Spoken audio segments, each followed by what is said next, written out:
ایک بدو آئے، ایک صحابی ہے، یا رسول اللہ میرا باپ میرے مال کو خرچ کر دیتا ہے، مجھ سے پوچھتا نہیں ہے۔ تو ہم نے کہا بلاؤ اسے۔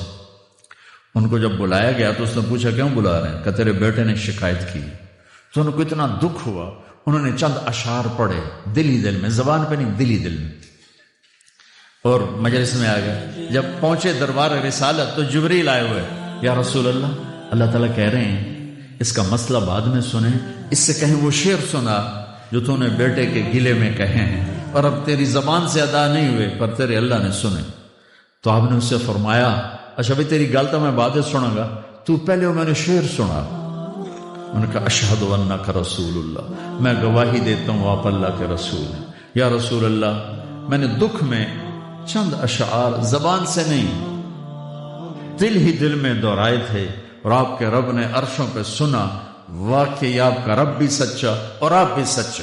آپ نے کہا کیا کہا تھا؟ کہا میرے بیٹے جس دن تو پیدا ہوا ہم نے اس دن اپنی ذات کے لیے جینا چھوڑ دیا، ہم نے تیرے لیے زندگی کا سفر شروع کیا، تجھے ٹھنڈی چھاؤں میں بٹھانے کے لیے گرم ہواؤں سے لڑا، تمہیں ٹھنڈی ہواؤں سے بچانے کے لیے برفانی راتوں میں کام کیا، تیری ایک مسکراہٹ دیکھنے کے لیے ساری رات تڑپا، ساری رات اپنے آپ کو کوہلو کے بیل کی طرح اپنی ساری جوانی کا رس نچوڑ کے تیری ہڈیوں میں ڈال دیا، میں بوڑھا ہوتا گیا، تو پروان چڑھتا گیا، میری کمر جھک گئی، تیری کمر اٹھ گئی، میری ٹانگوں سے جان نکل گئی، تیری ٹانگیں مضبوط ہو گئی، میرے ہاتھ کانپنے لگے، تیرے ہاتھ مضبوط ہوئے، میں لڑکھڑانے لگا، تو اترانے لگا، تو مجھے خیال آیا کہ جیسے میں اس کے لیے دھکے کھاتا تھا، اس کی زندگی کی دعائیں مانگتا تھا، اس کے لیے تڑپتا تھا، چلو آج میرا یہ سہارا بنے گا۔ لیکن جب تجھ میں جوانی کی لہر دوڑی اور مجھے بڑھاپے نے کھا لیا، جب جوانی میں تجھ میں رنگ بھرا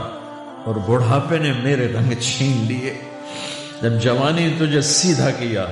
بڑھاپے نے مجھے ٹیڑھا کر دیا، کمر چکا دی، تو ایک دم تو مجھے ایسے گھور کے دیکھنے لگا، تیری آنکھیں ماتھے پہ چڑھ گئیں اور تو مجھے یوں دیکھنے لگا جیسے میں نوکر ہوں تو باپ تو مالک۔ تو میں نے اپنی 30 سالہ زندگی کو جھٹلا دیا کہ ہاں میں باپ نہیں ہوں، میں نوکر، یہ میرا سردار ہے، اگر یہ بیٹا ہوتا تو یوں تو نہ کرتا، اس نے میری راتوں کے تڑپنے کو بھلایا، میرے گرمی سردی سے لڑنے کو بھلایا، کولو کے بیل کی طرح میرے چکر کاٹنے کو بھلایا، اپنی خوشیوں کو دفن کر دیا اپنے سینے میں، قبرستان بنا دیا اپنے سینے کو، اپنی خواہشات کا اور اپنی خوشیوں کا، اور آج تو مجھ سے ایسے بات کرتا ہے جیسے میں نوکر ہوں اور تو میرا آقا ہے۔ اچھا میرے بیٹے میں نوکر سہی، تو سب، پر میں تیرا پڑوسی تو ہوں، بندہ پڑوسی سے پوچھ ہی لیتا ہے کیا حال ہے، کوئی ضرورت تو نہیں، اتنا ہی پوچھ لیتے۔ دیکھو میں آج رو رہا ہوں، یہ بڑے دردناک اشعار ہیں، میری اردو میں اتنی وسعت نہیں ہے کہ میں ان اشعار کا درد سمجھ سکوں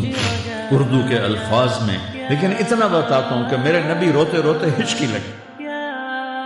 اتنا رو،